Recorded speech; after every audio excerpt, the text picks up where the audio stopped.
السلام علیکم ورحمۃ اللہ تعالی وبرکاتہ۔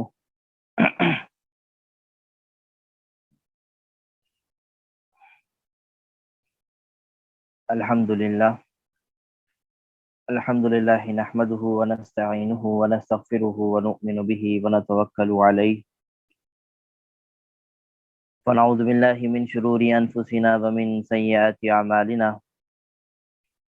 من يهده اللہ فلا مضل له ومن يضلله فلا هادی له ونشهد ان لا الہ الا اللہ وحده لا شریک له ونشهد أن سيدنا وسندنا وحبيبنا ومولانا محمدا عبده ورسوله. أما بعد فأعوذ بالله من الشيطان الرجيم. بسم الله الرحمن الرحيم. قال الله تبارك وتعالى في القرآن المجيد: ألف لام ميم ذلك الكتاب لا ريب فيه هدى للمتقين. صدق الله العظيم. وقال النبي صلى الله عليه وسلم: المسلم من سلم المسلمون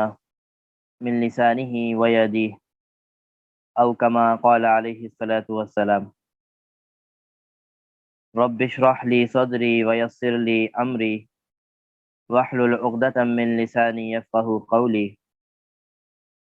سبحانك لا علم لنا إلا ما علمتنا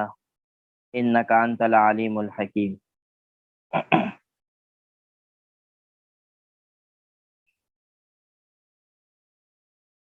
رمضان المبارک 1443 ہجری کا دوسرا روزہ آج ہم رکھ کر بیٹھے ہیں۔ اللہ تبارک و تعالی سے دعا ہے کہ اللہ تبارک و تعالی ہمارے ان روزوں کو اپنے بارگاہ الہی میں قبول فرمائے، اور آگے آنے والے جتنے بھی روزے ہیں ہمارے لیے آسان اور آسانی کے ساتھ مکمل فرمائے۔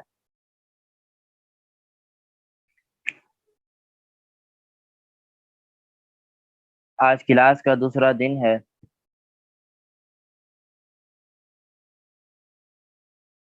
آج انشاءاللہ ہم جو ہماری جو پوسٹ تھی اس کے اوپر پہلا جو عنوان تھا، پہلا جو موضوع تھا کہ ہم اپنے آپ کو کس طرح جج کر سکتے ہیں کہ میں مومن ہوں۔ اللہ تبارک و تعالیٰ نے قرآن مجید کے ابتدا میں یعنی سورۃ البقرہ کی ابتدا کے اندر جیسے کل بھی عرض کیا تھا کہ اللہ تبارک و تعالیٰ نے 3 لوگوں کے بارے میں بتائے ہیں، 3 کرائٹیریا بتایا ہے، جس میں سے ایک کا تعلق مسلمانوں سے ہے، ایمان والوں سے ہے، ایک کا تعلق کافروں سے ہے، اور ایک کا تعلق منافقین سے ہے۔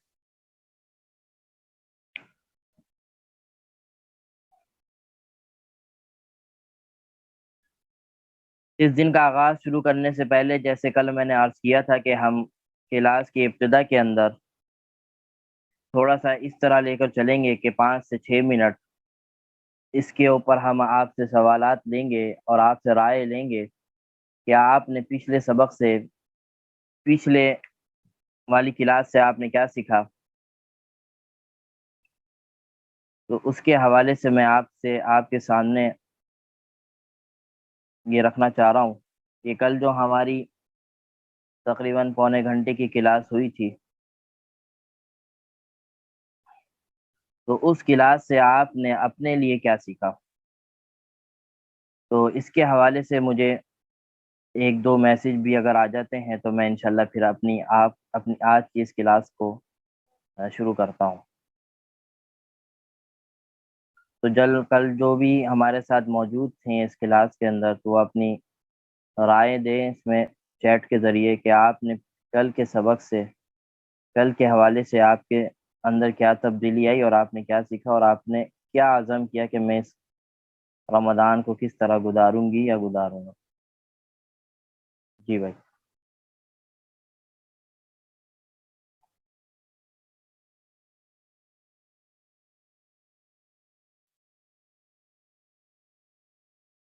جو چیزیں تھی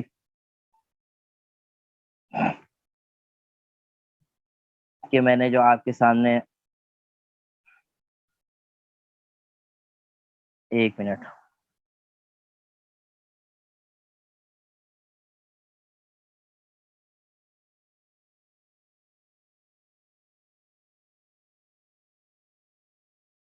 جی، سورۃ البقرہ کے اندر اللہ تبارک و تعالی نے،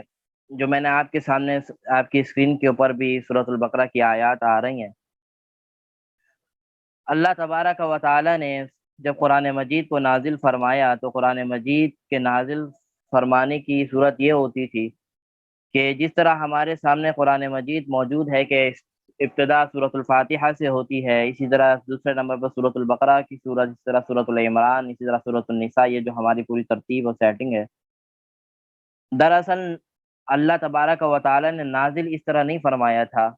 بلکہ الگ الگ صورتیں آتی تھیں، الگ الگ آیات آتی تھیں.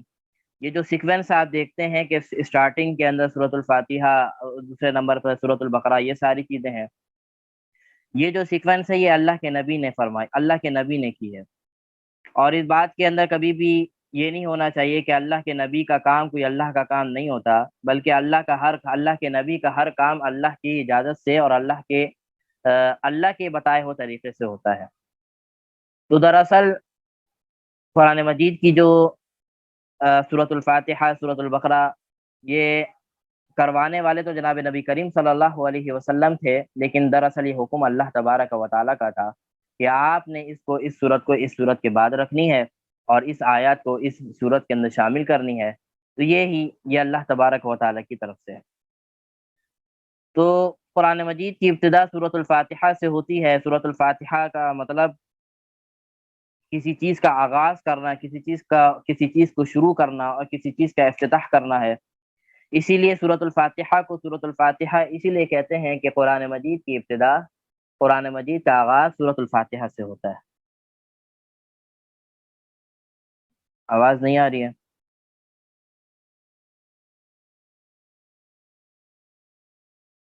چلیں جی. تو دوسرے نمبر پر سورۃ الفاتحہ،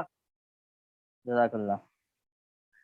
سورۃ الفاتحہ اللہ تبارک و تعالی نے دوسرے نمبر پہ رکھی ہے. یہ سورۃ البقرہ ہے. بقرہ کا مطلب گائے ہوتا ہے، اور اس سورت کے اندر ایک مستقل ایک واقعہ جو گائے کا ملتا ہے حضرت موسیٰ علیہ السلام کا، تو وہ اس سورت کے اندر وہ مستقل مضمون اس کے اندر موجود ہے. قرآن مجید کی سب سے بڑی سورت اللہ تبارک و تعالی نے سورۃ البقرہ کو بنائی ہے کہ سورۃ البقرہ دراصل قرآن مجید کی سب سے بڑی سورت ہے. اس سورت کے اندر تقریباً 286 آیات ہیں اور اسی طرح 40 رکوع. اعوذ باللہ من الشیطان الرجیم، بسم اللہ الرحمن الرحیم، الف لام میم. یہ الف لام میم حروف مقطعات کہلاتے ہیں. یہ اللہ تبارک و تعالیٰ کی شان اور اللہ تبارک و تعالیٰ کی قدرت ہے کہ اللہ تبارک و تعالیٰ نے قرآن مجید کا مکمل ترجمہ ہمارے سامنے موجود ہوتا ہے. قرآن مجید کا مکمل ترجمہ رسول اللہ صلی اللہ علیہ وسلم نے صحابہ سے منتقل ہوتے ہوئے ہم تک جو پہنچا ہے، اس کا مکمل ترجمہ تو ہمارے پاس موجود ہے. لیکن یہ حروف مقطعات جو ہیں، الف لام میم، اسی طرح کاف ہا یا عین صاد، یہ ساری چیزیں جو قرآن مجید میں آتی ہیں، اللہ تبارک و تعالیٰ نے ان کے معنی، ان کی میننگز پوشیدہ رکھے ہیں. اور یہ اللہ کے بہت سے رازوں میں سے ایک راز ہے کہ اللہ تبارک و تعالیٰ نے ان کی میننگز انسانوں سے چھپا لی ہے، حتیٰ کہ جناب نبی کریم صلی اللہ علیہ وسلم بھی ان کا معنی نہیں جانتے تھے. اور یہ اللہ کے رازوں میں سے ایک راز ہے. اس راز کو اللہ تبارک و تعالیٰ برود قیامت بتائیں گے کہ میں نے اس آیات کا یہ جو الف لام میم، یہ ساری چیزیں جو ہیں، یہ اس کا مطلب کیا ہوتا ہے. آگے فرمایا ذالک الکتاب لا ریب فیہ ھدی للمتقین. ترجمہ آپ کے سامنے آ رہا ہے. آپ کو چاہیے کہ آپ جب میری بات سنتے سنتے ترجمے کے اوپر بھی فوکس رکھیں. یہ ترجمہ کیا ہے قرآن مجید کا؟ فرما رہے ہیں ذالک الکتاب لا ریب فیہ. اللہ تبارک و تعالیٰ نے قرآن کی ابتدا ہی کے اندر، قرآن کی آغاز کے اندر اس کنفیوژن کو دور کر دیا. ہمارا جو کنفیوژن کفار کے پاس تھا، جو اس دور کے کفار تھے، مشرکین تھے، وہ یہ کہتے تھے کہ یہ کتاب کوئی کتاب نہیں ہے، یہ کتاب اللہ کی کتاب نہیں ہے،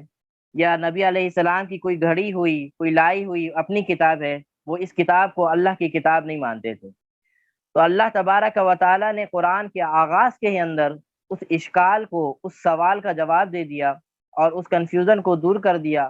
فرمایا کہ ذالک الکتاب لا ریب فیہ، یہ ایسی کتاب ہے کہ جو آپ کے سامنے ہے قرآن مجید کی صورت میں، اس کے اندر کسی قسم کے شک کا اور کسی بھی قسم کی غلطی کا اور کسی بھی قسم کے شبے کا کوئی اس کے اندر کیا کہتے ہیں اثر بھی نہیں پایا جاتا۔ دیکھیں قرآن مجید میں سینکڑوں اس دنیا میں سینکڑوں اربوں خربوں کتابیں پڑھی جاتی ہیں، اربوں خربوں کتابیں آئی ہیں، لیکن ہر کتاب کے اندر اس بات کا اندیشہ ضرور ہوتا ہے کہ اس کتاب کے اندر کوئی نہ کوئی غلطی ہوگی۔ لیکن قرآن مجید ایک ایسی واحد کتاب ہے کہ اللہ تبارک و تعالیٰ نے اس قرآن کے بارے میں بتا دیا کہ ذالک الکتاب لا ریب فیہ، کہ یہ ایک ایسی کتاب ہے جس کے اندر کسی قسم کی شک کی گنجائش نہیں ہے۔ اگر خدا نہ خواستہ کوئی اس کے اندر شک کرتا ہے، اگر خدا نہ خواستہ اس کے اندر کوئی غلط چیزیں کوئی ڈھونڈنے کی کوشش کرتا ہے، تو یہ کتاب کے اندر اس کوئی مسئلہ نہیں ہے، بلکہ جو شخص یہ کام میں لگا ہوا ہے وہ دراصل وہی غلط کام کر رہا ہے، کیونکہ اللہ تبارک و تعالیٰ نے واضح طور پر بتا دیا کہ ذالک الکتاب، کتاب سے مراد یہاں پہ قرآن ہے، یعنی ذالک القرآن، یہ قرآن لا ریبہ، ریبہ کا مطلب ہوتا ہے شک، اور لا کا مطلب ہوتا ہے نہیں، کہ اس قرآن کے اندر کوئی شک نہیں ہے، فیہ، اس قرآن کے اندر، اور فرمایا اس قرآن کا مقصد کیا ہے، ھدی للمتقین، یہ ایمان والوں کے لیے، یعنی اللہ سے جو ڈرتے ہیں، اللہ کے اوپر جو یقین رکھتے ہیں، ان کے لیے ہدایت کا ذریعہ ہے۔ تو معلوم ہوا کہ قرآن مجید ہدایت کا ذریعہ اس وقت بنے گا جب ہمارا یقین اللہ کے اوپر ہوگا۔ اس سے ایک بہت بڑا سوال کا جواب مل جاتا ہے۔ بہت سے لوگ سوال کرتے ہیں کہ قرآن مجید تو ہدایت کا ذریعہ ہے، تو کافر بھی تو قرآن مجید پڑھ رہا ہے۔ بہت سے ایسے کافر ہیں جو قرآن مجید کو پڑھتے ہیں، اس میں ریسرچ کرتے ہیں اور اس میں سے اپنے فائدے کی باتیں بھی نکالتے ہیں، لیکن ان کے دل کے اوپر قرآن مجید کا کوئی اثر نہیں ہو رہا۔ تو اس آیت سے اس بات کا جواب مل جاتا ہے کہ یہ ہدایت متقین کے لیے ہے، جو اللہ کے اوپر یقین رکھتے ہیں، جو اللہ کے نبی صلی اللہ علیہ وسلم کو حق اور سچ مانتے ہیں، ان کے لیے ہدایت ہے۔ اگر کوئی شخص اللہ کے اوپر یقین ہی نہیں رکھتا، کوئی شخص اللہ کے نبی کو مانتا ہی نہیں ہے، تو اس کے لیے کیسے ہدایت ہوگا؟ تو فرمایا کہ یہ قرآن مجید ہدایت ان لوگوں کے لیے ہے جو قرآن مجید، جو اللہ کے اقدار کے اوپر اللہ کو وحدہ لا شریک مانتے ہیں اور جناب نبی کریم صلی اللہ علیہ وسلم کو آخری نبی اور حق اور سچ مانتے ہیں۔ چنانچہ کافی ہم نے قصے سنے، ہم نے تاریخ پڑھی کہ بہت سے ایسے لوگ بھی تھے جنہوں نے قرآن مجید کو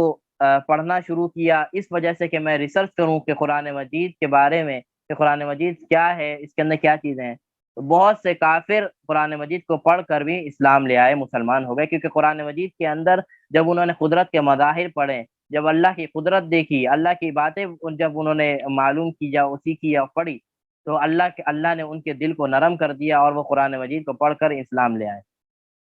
تو ہم تو یہ دعویٰ کرتے ہیں کہ ہم اللہ کو مانتے ہیں، ہمارا دعویٰ ہے کہ ہم نبی علیہ السلام کو مانتے ہیں اور ہم اپنے نبی کو آخری نبی مانتے ہیں، لیکن یہ سوال یہ ہے کہ ہمارے لیے یہ قرآن مجید پھر ہدایت کا ذریعہ کیوں نہیں بن رہا؟ ہم قرآن مجید کو پھر قرآن مجید کی وجہ سے ہم پھر ہدایت کے راستے پہ کیوں نہیں چل رہے؟ وجہ یہی ہے کہ ہم قرآن مجید سے دور ہیں۔ ایسا ہو نہیں سکتا کہ ہم قرآن مجید کو پڑھیں، اور پڑھنے سے مراد صرف تلاوت نہیں ہے بلکہ قرآن مجید کے معنی اور مفہوم کو سمجھ کر پڑھنا۔ دیکھیں قرآن مجید کے پڑھنے کا ثواب بہت ہے، اللہ کے نبی نے فرمایا کہ ہر حرف کے اوپر 10 نیکیاں ملتی ہیں، اس کا ثواب بالکل برحق اپنی جگہ ہے۔ لیکن دراصل قرآن کا اصل مقصد یہ ہے کہ قرآن مجید کو اس طور سے پڑھا جائے کہ اس کا معنی اور مفہوم بھی ہمارے سامنے ہو۔ قرآن مجید ہم سے کیا مطالبہ کر رہا ہے؟ قرآن مجید ہم سے کیا چاہ رہا ہے؟ جب ہم اس طریقے سے قرآن مجید کا مکمل طور پر مطالعہ کریں گے اور اس کی تفسیر پڑھیں گے، اور جہاں کچھ سمجھ میں نہ آئے ہم اپنے بڑوں سے اس کے بارے میں پوچھ لیں گے، تو ایسا ہو نہیں سکتا کہ ہمیں اس قرآن مجید کے ذریعے ہدایت نہ ملے۔ قرآن مجید کے پڑھنے والا، قرآن مجید کو سمجھ کر چلنے والا، وہ ایسا نہیں ہو سکتا کہ وہ ہدایت کے راستے پہ نہ چلے۔ تو اس لیے اللہ تبارک و تعالیٰ کا وعدہ ہے کہ ہدی للمتقین، اس قرآن مجید کو ہم نے متقین کے لیے ہدایت کا ذریعہ بنا دیا ہے۔ تو جیسے کہ میں نے اس کی عنوان بنایا کہ ہم کس طرح سے اپنے آپ کو جانیں گے کہ ہم کیا ہوں، مسلمان ہیں۔ تو اس کے اندر سب سے پہلی چیز یہ ہے کہ ذالک الکتاب لا ریب فیہ ھدی للمتقین۔ دیکھیں اسٹارٹنگ کے اندر یہ جو آگے میں آ رہا شروع ابتدا کے اندر اللہ تبارک و تعالیٰ نے مسلمانوں کی، ایمان والوں کی کچھ صفات بتائی ہیں۔ اس کے بعد کچھ صفات تو نہیں کہیں گے، کچھ غلط عادات کافروں کی بتائی ہے، اور اس کے بعد پھر منافقین کو رکھا ہے اللہ تبارک و تعالیٰ نے۔ اب ہم ان آیات کو جب پڑھیں گے، سنیں گے، تو ہمیں پتہ چل جائے گا کہ ہم کون سی لسٹ میں آتے ہیں۔ ہم کافروں کی لسٹ میں خدا نخواستہ تو نہیں ہے، ہم منافقین کی لسٹ میں تو خدا نخواستہ نہیں ہے، ہم مسلمانوں کی لسٹ میں ہے، تو اللہ کا شکر ادا کیجیے۔ تو مسلمانوں کی لسٹ کے اندر آنے کے لیے سب سے پہلی چیز یہ ہے کہ اس کتاب کے اوپر ایمان لانا پڑے گا، قرآن مجید کے اوپر ایمان لانا پڑے گا، اور اس طور پر ایمان لانا پڑے گا کہ ہمارے دل کے اندر یہ بات واضح طور پر ہو کہ اس قرآن مجید کے اندر کسی قسم کے شک کا، کسی قسم کی غلطی کا کوئی اثر نہیں۔ اور اسی طرح یہ بھی ایمان لانا پڑے گا، اور یہ کتاب دراصل ہدایت کا ہی راستہ ہے متقین کے لیے۔ یہ کتاب، یہ قرآن مجید ہمیشہ حق کی طرف اور سیدھے راستے کی طرف لے کے جانے والی ہے۔ تو مسلمانوں کی لسٹ کے اندر آنے کے لیے سب سے پہلا عقیدہ یہی ہونا چاہیے کہ ہمارا یہ عقیدہ ہو، پختہ عقیدہ ہو کہ یہ کتاب اللہ تبارک و تعالیٰ کی حق اور برحق کتاب ہے، اور اس کے اندر کسی قسم کی غلطی یا شک کی گنجائش نہیں ہے، اور یہ ہدایت کے لیے ہے، اللہ تبارک و تعالیٰ نے ہمیں دی ہے۔ اب ایمان والوں کی دوسری صفات بتائی جا رہی ہے یہاں سے، الذین یؤمنون بالغیب ویقیمون الصلاة ومما رزقناہم ینفقون۔ ایمان والوں کی یہ، آپ اس طرح کوشش کریں کہ کلاس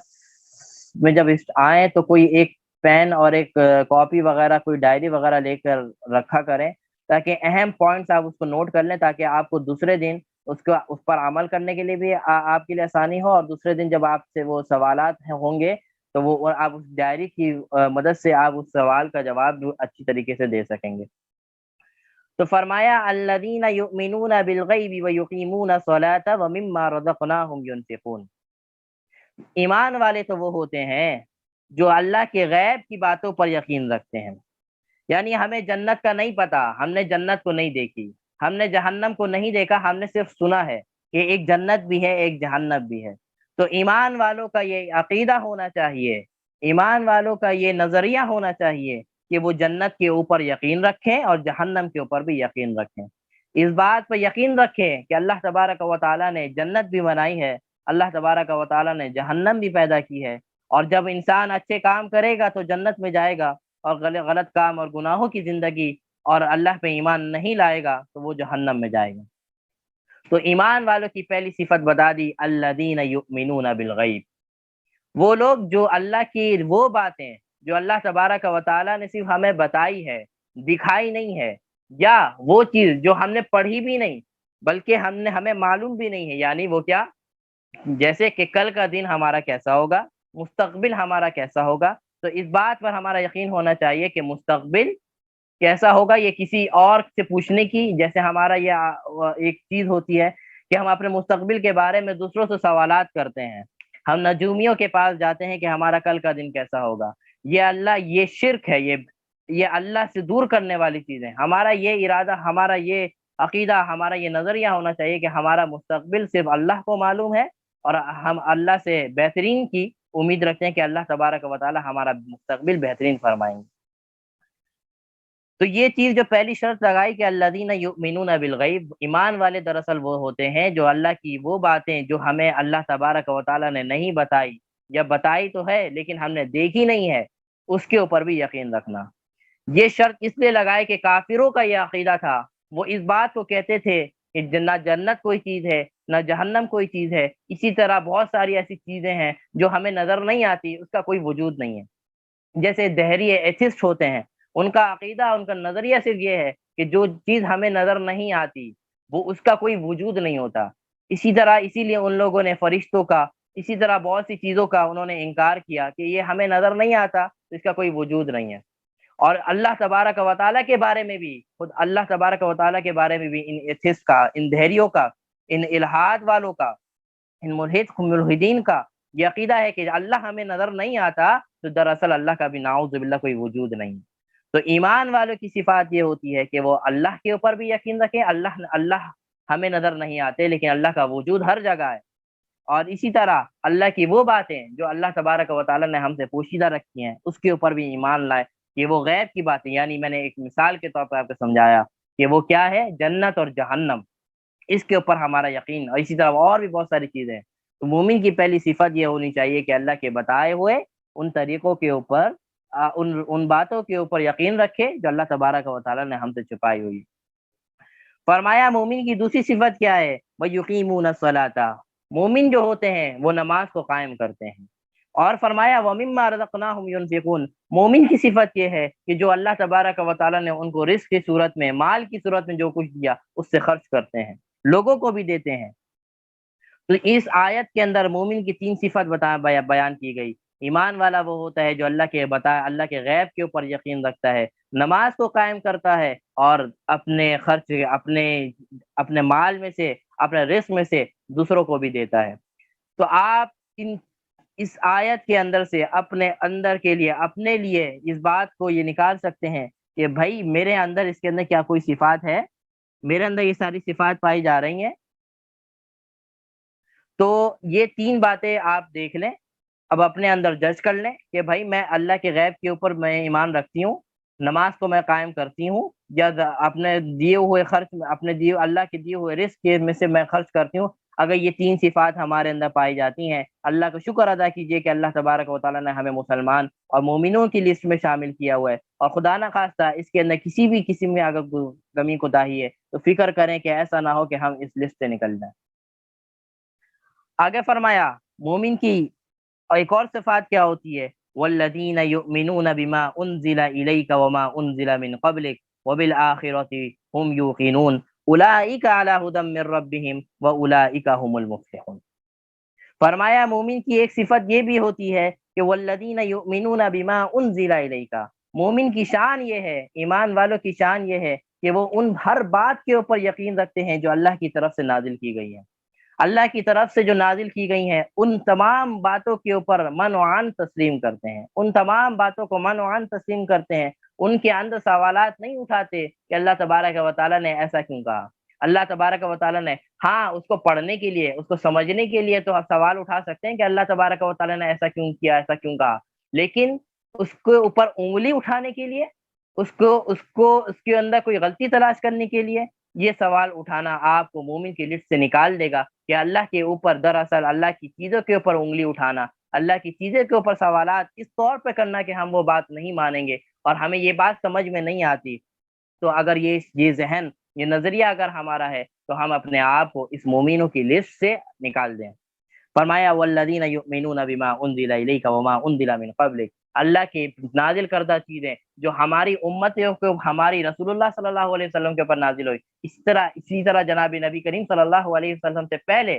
تمام انبیاء کے اوپر جو چیزیں نازل ہوئیں، تورات، انجیل، وہ ساری چیزیں اس کے اندر آ جاتی ہیں۔ ان تمام چیزوں کے اوپر، اور نبی علیہ السلام کے اوپر جو چیزیں نازل ہوئیں ان تمام چیزوں کے اوپر یقین رکھنا، ایمان لانا، یہ مومن کی صفت ہے۔ ہمیں ہمارا یقین ہونا چاہیے کہ زبور بھی اللہ کی کتاب ہے، تورات بھی اللہ کی کتاب ہے، انجیل بھی اللہ کی کتاب ہے، اسی طرح قرآن مجید بھی اللہ کی کتاب ہے۔ ہمارا یقین ہونا چاہیے کہ نبی علیہ السلام کے تو ہم امتی ہیں، حضرت محمد صلی اللہ علیہ وسلم کے امتی ہیں، لیکن اس سے پہلے جتنے بھی 1,24,000 پیغمبر آئے ان تمام پیغمبر کے اوپر ہمارا یہ یقین ہونا چاہیے کہ وہ تمام پیغمبر اللہ کی طرف سے بھیجے گئے تھے، اور اللہ کی طرف سے بھیجے گئے سچے اور حق رسول تھے، اور اللہ کا پیغام دینے آتے تھے۔ تو ان چیزوں پر بھی ایمان ہمارا ہونا چاہیے۔ اگر ان چیزوں کے اوپر ہمارا ایمان ہے تو اللہ کا شکر ادا کیجئے کہ ہم ایمان والوں کے اندر شامل ہیں۔ فرمایا وبالآخرۃ هم یوقنون، مومن کی ایک شان یہ ہے کہ وہ آخرت کے دن کے اوپر بھی یقین رکھتے ہیں، وہ آخرت کے دن کے اوپر بھی یقین رکھتے ہیں۔ ان کو معلوم ہے کہ ایک دن ہمیں مرنا ہے، اور ایک دن ہمیں اللہ تبارک و تعالیٰ دوبارہ زندہ کرے گا، اور وہ دن آخرت کا دن ہوگا جس کے اندر حساب و کتاب ہوگا۔ یہ شرط کیوں لگائی؟ یہ شرط اس لیے لگائی کہ کافروں کا یہ عقیدہ، یہ نظریہ تھا کہ وہ اس بات کو کہتے تھے اور اس بات کو اپنے عقیدے میں شامل کیا ہوا تھا ان لوگوں نے کہ جب ہم مر جائیں گے تو ہمارا چیپٹر کلوز ہو گیا، اب ہمارے ساتھ کچھ بھی نہیں ہوگا، جو زندگی ہمیں ملی ہوئی ہے بس یہی زندگی ہے، جب ہماری آنکھ بند ہو گئی، جب ہم مر گئے تو اب کے بعد نہ کوئی ان کے ذہن میں نہ کوئی جنت جہنم کا کانسیپٹ تھا، نہ حساب و کتاب کا کانسیپٹ تھا، کسی قسم کا کوئی کانسیپٹ نہیں تھا۔ مومنوں کا یہ کانسیپٹ ہے کہ ایک دن ہمیں مرنا ہے اور ایک دن ہمیں دوبارہ اللہ تبارک و تعالی زندہ کریں گے، اور ہمارا جو ہم نے اپنی زندگی میں جو اچھے اعمال کیے یا خدا نہ خواستہ جو برے اعمال کیے اس کا حساب کتاب کل قیامت کے دن ہو۔ تو اس قیامت کے دن کے اوپر ہمارا یقین ہونا چاہیے۔ اگر الحمدللہ ہمارا یقین ہے تو ہم شمار کر لیں کہ ہم مومنوں کے اندر ہیں، مومنوں کی لسٹ کے اندر شامل ہیں۔ آپ فرما دیا کہ جن کے اندر یہ ساری صفات، یہ بنیادی صفات میں نے آپ کو بتائی ہیں جو قرآن مجید نے مومنوں کی بتائی، اس کے علاوہ اور بہت ساری صفات ہیں مومنوں کی، جو وہ صفات جو عقیدے سے تعلق رکھتی ہے، جو انسان کو ایک اس کے اندر سے کوئی ایک بھی چیز اگر آپ کے اندر نہیں ہوگی یا آپ کو مومن سے کافر بنا دے گا، وہ ساری چیزیں اس کے اندر اللہ تبارک و تعالیٰ نے فرمایا کہ وہ یہ چیزیں ہر مومن ایمان والے کے دل میں ہونی چاہیے۔ فرمایا کہ یہ جن کے اندر یہ ساری صفات ہوتی ہیں، فرمایا اولئک علی ھدی من ربہم، اللہ ہی کی طرف سے یہی وہ لوگ ہیں جو ہدایت کے راستے پر ہیں، اور اولئک ھم المفلحون، یہی وہ لوگ ہیں جو کامیاب ترین ہیں۔ کامیابی کا کرائٹیریا بھی بتا دیا اور ہدایت کا کرائٹیریا بھی بتا دیا کہ یہ کرائٹیریا جو آپ نے اس سے پہلے پڑھا، یہ کرائٹیریا میں اگر آپ فٹ ہوتے ہیں، اس اسٹیج کے اندر اگر اس سانچے کے اندر اگر آپ آ جاتے ہیں، فرمایا آپ ہی لوگ ہدایت کے راستے پر ہیں، آپ ہی لوگ ہدایت یافتہ لوگ ہیں، اور فرمایا اولئک ھم المفلحون، اور یہی وہ لوگ ہیں جو اللہ کی نظر میں کامیاب ہیں۔ ہم دنیا کی نظر میں تو کامیاب بننا چاہتے ہیں، جاب کی صورت میں، اچھی جاب کی صورت میں، اچھی گاڑیوں کی صورت میں، اچھے بینک اور اچھے بنگلوں کی صورت کے اندر میں، لیکن اللہ تبارک و تعالیٰ فرما رہے ہیں، اللہ تبارک و تعالیٰ آپ کے جاب، آپ کی یہ ساری چیزیں نہیں دیکھتا، یہ دنیا والوں کے لیے ہے، دنیا میں ہی رہ جائے گی۔ فرمایا کامیاب اللہ کی نظر میں وہ ہے جو ان راستوں پر چلے، ان طریقوں پہ چلے، اور اپنی زندگی کو گناہوں سے بچاتے ہوئے نیکیوں کے ساتھ گزارے، اور ایک وقت آئے جب اس کا رخصت ہو رہا ہو، اس دنیا سے رخصت ہو رہا ہو، تو اللہ اس سے راضی ہو، یہ اللہ کی نظر میں کامیابی ہے، اور اسی کامیابی کے اوپر جہنم اور جنت کے فیصلے ہوں۔ اب آ جاتے ہیں ان لوگوں کے اوپر جو اس کو اللہ تبارک و تعالیٰ نے کافر کہا ہے۔ خدا نخواستہ ہم ان چیزوں کے اندر تو نہیں، ہم اس لسٹ کے اندر تو نہیں آتے۔ فرمایا ان الذین کفروا سواء علیہم اانذرتہم ام لم تنذرہم لا یؤمنون۔ اللہ تبارک و تعالیٰ فرماتے ہیں ان الذین کفروا، بے شک وہ لوگ جنہوں نے اللہ کی باتوں سے انکار کیا، اللہ کو نہیں مانا، اللہ کے نبی کو نہیں مانا، اللہ کے بتائے ہوئے طریقوں پر نہیں چلے، فرمایا ان کو ڈرانا یا نہ ڈرانا اس کا کوئی فائدہ نہیں، یہ ایمان کبھی زندگی میں نہیں لے کر آئیں گے۔ ہمارے ساتھ بھی بہت سے ایسے لوگ ہوتے ہیں جو غلط کاموں میں لگے ہوئے ہوتے ہیں، غلط طریقوں پہ، ہم مسلمانوں کے اندر جب ان کو ہم کوئی بات سمجھاتے ہیں، بتاتے ہیں، تو وہ ہٹ درمی کے اندر ہوتے ہیں کہ بھائی مجھے مت بتاؤ، میں سب جانتا ہوں۔ یہ تو کافروں کی عادت تھی، جب نبی علیہ السلام، جب تمام دوسرے انبیاء کافروں کے پاس آتے تھے، اللہ کی باتیں بتاتے تھے، تو وہ ہٹ درمی میں آ جاتے تھے اور کہتے تھے کہ بھائی ہمیں آپ اپنی باتیں مت بتاؤ، ہم اپنی زندگی کو اپنے طریقے سے گزاریں گے۔ خدا نخواستہ یہ صفات، یہ چیزیں خدا نخواستہ ہمارے اندر تو نہیں ہے۔ ہمارے پاس کوئی اچھی بات بتانے آتا ہے تو ہمارے اندر یہ کیفیت تو نہیں بنتی ہماری۔ فرمایا کافر وہ لوگ ہوتے ہیں، کافر وہ لوگ ہیں جن کے سامنے اگر کوئی بات کی جائے اور ان کو کوئی کسی کی جہنم سے ڈرایا جائے، ان کو اللہ کے عذاب سے ڈرایا جائے، تو وہ اور ہٹ درمی میں آ جاتے ہیں اور کہتے ہیں کہ بھائی اپنی زندگی، میری زندگی اپنی، میری زندگی، آپ کی زندگی اپنی زندگی، آپ اپنا کام کریں، مجھے اپنا کام کر دیتے۔ اگر یہ والی صفات پیدا ہو رہی ہے تو اللہ سے بہت ڈرنا چاہیے کہ کیا ہم کافر تو نہیں ہو گئے، کیونکہ اللہ تبارک و تعالیٰ واضح طور پر فرما رہے ہیں کہ جب انسان کے اوپر کوئی ڈرانے والا، جب کافر وہ ہوتا ہے جب جن کو ڈرایا جائے، جن کو دھمکایا جائے، پھر بھی وہ اللہ کے راستے کی طرف نہ آئے، فرمایا فہم لا یؤمنون، ان کو ڈرانے کا کوئی فائدہ نہیں ہے، ہم لا یؤمنون، یہ کبھی زندگی میں ایمان نہیں لے کر آئیں گے۔ اور فرمایا ختم اللہ علی قلوبہم وعلی سمعہم وعلی ابصارہم، اللہ تبارک و تعالیٰ نے ان کے دلوں کے اوپر مہر لگا دی ہے۔ اب ان کا دل اس طرح کالا، اس طرح سیاہ ہو چکا ہے کہ ان کے دل کے اندر کبھی زندگی میں بھی اچھی باتیں نہیں آ سکتی۔ اللہ تبارک و تعالیٰ نے ان کے دلوں کے اوپر مہر لگا دی، ان کے کانوں کے اوپر مہر لگا دی. اب یہ سنتے تو ہیں لیکن سننے کے بعد اس کو دوسرے کان سے نکال دیتے ہیں، ان کے اوپر کوئی اثر نہیں ہوتا. اسی طرح فرمایا وعلی ابصارہم غشاوہ، ان کی آنکھوں پر اللہ تبارک و تعالیٰ نے پردہ ڈال دیا ہے. ان کو حق اور سچ نظر آتا ہے، ان کو ساری چیزیں نظر آتی ہے، پھر بھی اپنے آپ کو ان چیزوں سے دور رکھا ہوا ہے. فرمایا وَلَهُمْ عَذَابٌ عَظِيمٌ، یہی وہ لوگ ہیں جن کے لیے اللہ تبارک و تعالیٰ نے ایک سخت ترین عذاب کو ان کے لیے بنایا ہے. تو یہ کافروں کی کچھ غلط عادات بتائی گئی ہیں ان آیات کے اندر. ہمیں سوچنا چاہیے کہ خدا نہ خواستہ اس کے اندر سے ہمارے اندر کوئی ایسی غلط عادات تو نہیں ہے، اگر ہے تو فکر مند ہو اور اس عادات کو اپنے اندر سے ختم کرنے کی کوشش کریں اور دوبارہ سے مسلمانوں کی صفت میں آنے کی کوشش کریں. اب جو بات آتی ہے یہ اصل بات ہے جس کے اوپر میں آنا چاہ رہا ہوں. یہ خدا نہ خواستہ یہ والی صفات ہمارے اندر تو نہیں ہے جن کو اللہ تبارک و تعالیٰ نے منافقین کی صفات بتایا ہے. وہ منافقین کی بات، منافقین کی نشانیاں بتائی ہیں کہ یہ منافق ہوتے ہیں. فرمایا وَمِنَ النَّاسِ مَن يَقُولُ آمَنَّا بِاللَّهِ وَبِالْيَوْمِ الْآخِرِ وَمَا هُمْ بِمُؤْمِنِينَ. اللہ اللہ فرما رہے ہیں کہ اس امت کے اندر، اس قوم کے اندر بہت سے ایسے لوگ ہوں گے. وَمِنَ النَّاسِ، بہت سے لوگ ایسے ہوں گے یا بعض لوگ ایسے ہوں گے، وہ کہیں گے تو یہ کہ میں اللہ کے اوپر ایمان لایا، میں اللہ کو سچ اور حق مانتا ہوں. اور فرمایا کہ وہ آخرت کے دن کے اوپر بھی یقین رکھیں گے. وہ کہیں گے کہ ہمیں آخرت پہ دن کے اوپر عقیدہ ہے، ہم مانتے ہیں کہ ایک دن آخرت کا دن آنا ہے. فرمایا وما ہم بمؤمنین. اللہ تبارک و تعالیٰ واضح طور پر فرما رہے ہیں، واضح طور پر فرما رہے ہیں وما ہم بمؤمنین، یہ لوگ ایمان والے نہیں ہیں. یہ کہتے تو ہیں کہ ہم ایمان کی اللہ کے اوپر ایمان لے کر آئیں، یہ کہتے تو ہیں کہ ہمیں آخرت کے دن پر یقین ہے، یہ کہتے تو ہیں اللہ کے نبی سچ اور حق ہیں، لیکن اللہ تبارک و تعالیٰ ان کے دلوں سے واقف ہے، اللہ تبارک و تعالیٰ ان کے حالات سے واقف ہے. فرما دیا وما ہم بمؤمنین، یہ ایمان والے نہیں ہیں، یہ ایمان والے نہیں ہیں. اب ہمیں سوچنا چاہیے اس آیت سے، یہ ہمارے لیے بہت قیمتی اور بہت بڑی آیت ہے. ہمارے اندر بھی بہت سے ایسے لوگ ہیں جو کہتے تو ہیں ہم ایمان والے ہیں، جو ان تمام چیزوں کے اوپر یقین رکھتے ہیں، لیکن کیا دل سے ہم مسلمان ہیں؟ کیا دل سے ہم اللہ کے بتائے ہوئے طریقوں پہ چلتے ہیں؟ کیا ہم سو کالڈ مسلم تو نہیں ہیں؟ کیا ہم صرف نام کے مسلمان تو نہیں ہیں؟ نام کا مسلمان ہونا یہ منافق کی نشانی ہے.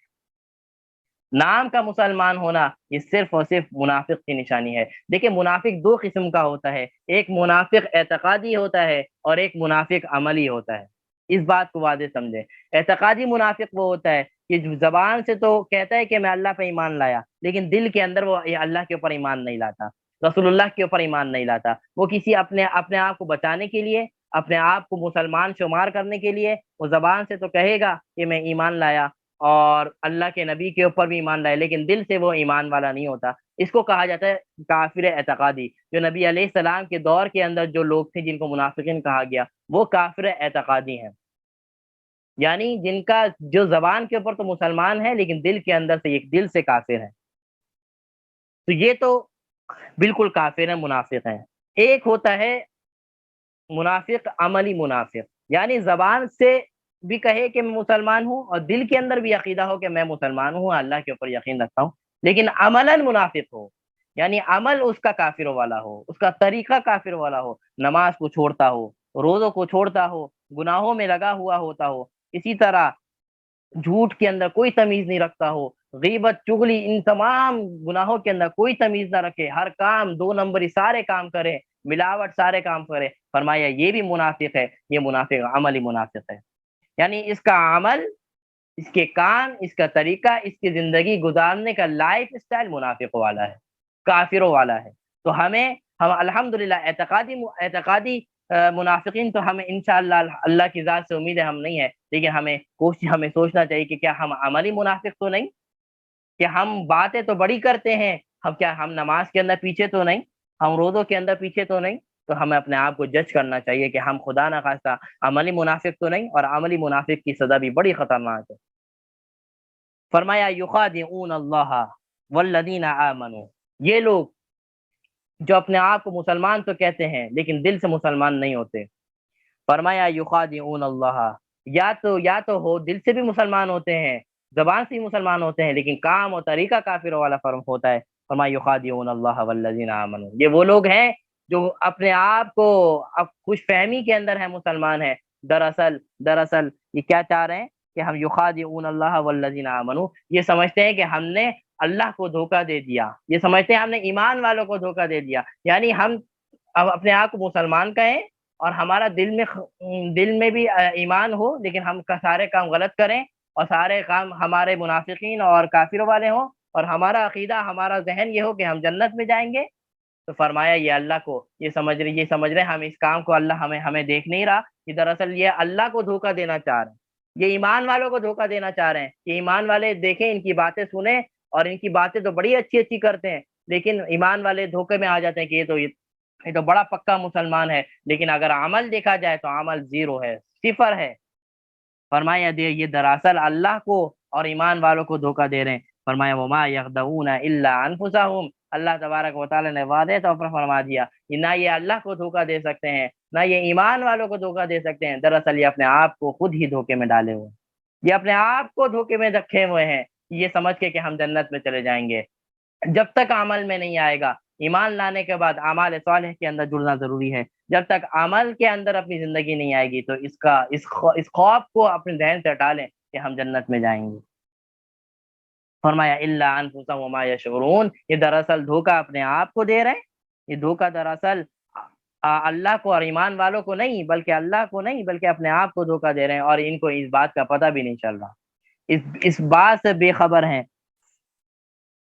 اور فرمایا فی قلوبہم مرض فزادہم اللہ مرضا ولہم عذاب علیم بما كانوا یکذبون، اللہ تبارک و تعالی نے ان کے دلوں کو بیمار کر دیا ہے، ان کے دلوں کے اندر مرض پیدا کر دیا ہے اس منافقین کے اپنی اس حرکتوں کی وجہ سے، کہ یہ ان کے دل جو ہیں اللہ تبارک و تعالی اور منافقت کے اندر بڑھتے چلے جائیں گے۔ جب انسان اللہ سے اور دور ہوتا ہے تو وہ اور دور سے دور ہوتا چلا جاتا ہے، اور جب انسان اللہ سے قریب ہونے کی کوشش کرتا ہے اللہ تبارک و تعالی اور قریب سے قریب ہو جاتا ہے۔ تو فرمایا جب یہ اللہ سے انہوں نے جب دوری اختیار کی تو اپنے دل کو انہوں نے خراب کیا، اور ان کا دل دن بدن اور زیادہ خراب ہوتا جا رہا ہے۔ فرمایا وَلَهُمْ عَذَابٌ عَلِيمٌ بِمَا كَانُوا يَكْذِبُونَ، یہی وہ لوگ ہیں جن کے لیے اللہ تبارک و تعالی نے دردناک عذاب رکھا ہے، یہی وہ لوگ ہیں جو اپنے جہنم میں جائیں گے اس وجہ سے کہ وہ اللہ کی باتوں کو جھٹلایا کرتے تھے، اللہ کے کاموں کو جھٹلایا کرتے تھے۔ تو یہ جو میں اس کے اوپر بات کرنا چاہ رہا تھا، یہ بات اس آیت کے اوپر یہاں کمپلیٹ ہو جاتی ہے۔ ان آیات کو پڑھ کر، ان آیات کو سن کر آپ کے سامنے تین اسٹیج نظر آ گئے، مسلمانوں کی صفات بھی نظر آ گئی، کافروں کی عادات بھی نظر آ گئی، منافقین کی عادات و نشانیاں بھی نظر آ گئی۔ اب ہم ان آیات کو دیکھ کر، ان ترجمے کو دیکھ کر اپنے سامنے رکھ کر اپنے آپ کو جج کریں کہ خدا نخواستہ میرا شمار کن لوگوں میں ہوتا ہے۔ اگر مسلمانوں کے اندر الحمدللہ شمار ہے تو اللہ سے اس کے اندر شکر بھی ادا کریں اور استقامت کی دعا کریں، اور خدا نہ خواستہ کوئی کافر والی عادات یا منافق والی کوئی نشانی ہمارے اندر پائی جاتی ہے تو اپنے آپ کے اندر سے ان چیزوں کو ختم کرنے کی کوشش کریں۔ تو یہ آپ کے سامنے اس سے آپ کے واضح طور پہ پتہ چل گیا ہوگا کہ منافق کون ہوتا ہے، کافر کون ہوتا ہے، اور اسی طرح مسلمان کون ہوتے ہیں۔ تو اس حوالے سے اپنے اندر تبدیلی لانے کی کوشش کریں، اس حوالے سے اپنے اندر چینجنگ لانے کی کوشش کریں کہ خدا نہ خواستہ میرے اندر کوئی ایسی صفات نہ ہو جو کافروں سے میچ کرتی ہو یا منافقین سے میچ کرتی ہو۔ اللہ تبارک و تعالی سے دعا ہے اللہ تبارک و تعالی ان چیزوں کو ہمارے سامنے رکھ کر ہمیں مسلمانوں کی فہرست کے اندر شمار فرمائے۔ اور اسی طرح جو ہمیں نے حدیث ایک پڑھی تھی من سلم المسلمون من لسانہ و یدہ، ابتدا کے اندر اس کا ترجمہ یہ ہے کہ ایمان والے کی صفت یہ ہوتی ہے، مسلمان کی صفت یہ ہوتی ہے کہ وہ اپنی زبان سے اور اپنے ہاتھ سے دوسرے مسلمان کو محفوظ رکھے، یعنی دوسرے مسلمان کے ہاتھ سے اور زبان سے محفوظ رہے، ان کی گالیوں، اس کے غلط کاموں سے، اس کے غلط جملوں سے دوسرا مسلمان، اگر میری ذات ایسی ہے کہ میں میرے ہاتھ سے اور میری زبان سے دوسرا مسلمان محفوظ ہے تو اپنے آپ کو چاہیے کہ شمار کر لے کہ میں مسلمان ہوں۔ اگر میرے زبان سے کوئی دوسرا مسلمان محفوظ نہیں ہے، میں گالی گلوچ کا عادی ہوں، میں دوسروں کو اپنی چرب زبانوں سے دوسروں کو تکلیف دیتا ہوں، اپنے ہاتھوں سے، یہاں ہاتھ اور زبان بطور مثال پیش کیا ہے، اس سے مراد باڈی کا ہر ایک پارٹ ہے، کسی بھی پارٹ سے کسی بھی زبان کے کسی دو اصل چیز ہوتی ہے جس سے انسان تکلیف اٹھاتا ہے، اس کے علاوہ بھی کسی بھی پارٹ سے اگر انسان ایک مسلمان سے دوسرے مسلمان کے بارے میں خوف کا شکار ہے تو وہ کوشش کرے کہ اپنے اندر یہ صفات پیدا کرے کہ اللہ کے نبی فرماتے ہیں اصل مومن کامل مسلمان وہ ہے جس کے ہاتھ اور زبان سے اور باڈی کے ہر پارٹ سے دوسرا مسلمان محفوظ رہے۔ ہر ایمان والا ایک مسلمان کے سامنے امن کے ساتھ رہے تو فرمایا یہی ایمان والا ہے۔ تو اللہ تبارک و تعالیٰ سے دعا ہے جو آج ہم نے پڑھا اور سیکھا اور سنا، اللہ تبارک و تعالیٰ اس میں اپنے آپ کو سامنے رکھ کر سوچنے کی توفیق نصیب فرمائے، اور اسی طرح جو ہم نے پڑھ لیا، جو ہم نے سن لیا، اس پر عمل کرنے والا بنائے، اور اسی طرح جو صفات یہاں پہ بتائی گئی ہیں ایمان والوں کے لحاظ سے، کافروں کے لحاظ سے، اسی طرح منافقین کے لحاظ سے، یا اللہ ہمیں مسلمانوں کی صفات پیدا کرنے کی اور اس کے اندر اللہ تبارک و تعالیٰ سے دعا ہے اللہ تبارک و تعالیٰ ہم ان فہرست کے اندر ہمیں شامل فرمائے۔ تو یہ ہمارا لیکچر، ہمارا سیشن اس کے اعتبار سے آج مکمل ہوا۔ تو آج جیسے کل عرض کیا تھا کہ اب سوالات جواب کا ہم تھوڑا سا 5 منٹ اس کے لیے رکھ لیتے ہیں کیونکہ وقت پورا ہو چکا ہے ہمارا۔ تو 5 منٹ آپ کے پاس ہیں، اگر اس کوئی بھی سوال ہو تو آپ سوال کر سکتے ہیں۔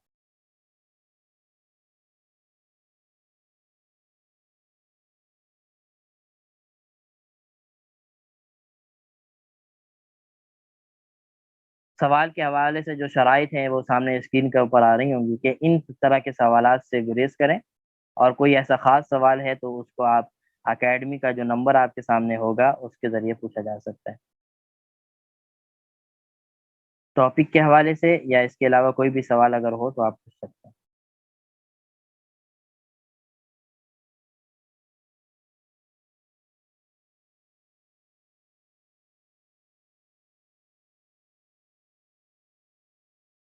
جی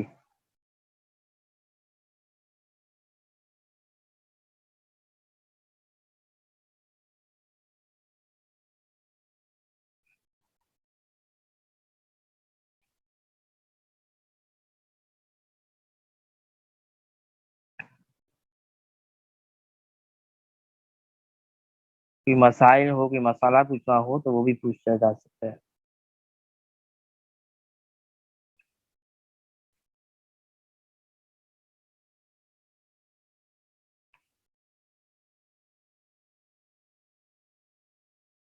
چلے جی، میرا خیال ہے کوئی خاص سوال نہیں ہے، تو ہم اس سیشن کو آج یہیں پہ مکمل کرتے ہیں۔ تو ہمارا جو عنوان کا پہلا ٹاپک تھا کہ ہم سورۃ البقرہ کے حوالے سے ہم کیسے یہ اس کو پہچان سکتے ہیں کہ میں مسلمان ہوں یا وہ ہوں، آج الحمدللہ وہ مکمل ہوا۔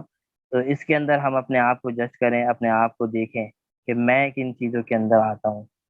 خدا نہ خواستہ کوئی غلط صفات تو میرے اندر نہیں پائی جاتی۔ کیا لوح قرآن کی اہمیت ہے؟ دیکھیں، لوح قرآن سے مراد وہی حروف مقطعات بھی ہوتے ہیں اور اس کے اندر اور بھی حروف ہوتے ہیں۔ احادیث کے اندر تو ایسی کوئی خاص فضیلت نہیں آتی، باقی علماء کے اندر یا ہمارے بہت سے اکابر اس کے حوالے سے کہتے ہیں کہ اس کے تجربے سے یہ کہتے ہیں کہ ہم نے اس کو پڑھا تو اس کا یہ فائدہ ہوا۔ تو احادیث کے حوالے سے تو اس کے اندر کوئی ایسی خاص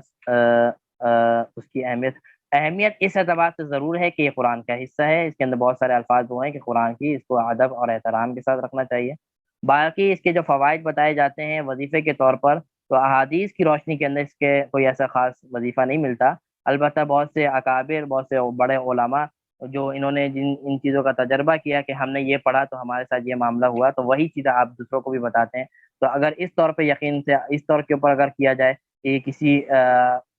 اکابر یا کسی اس کا عمل ہے تو پھر کیا جا سکتا ہے، لیکن اگر اس کو یہ سمجھ کے کیا جائے کہ یہ کوئی سنت ہے، کوئی اللہ کا کوئی طریقہ ہے، اللہ نے بتایا ہوا یا نبی کا بتایا ہوا طریقہ ہے، تو اس طور سے کرنا نہیں چاہیے۔ ٹھیک ہے انشاءاللہ، جزاک اللہ خیرہ، وآخر دعوانا ان الحمد للہ رب العالمین۔ السلام علیکم ورحمۃ اللہ تعالی وبرکاتہ۔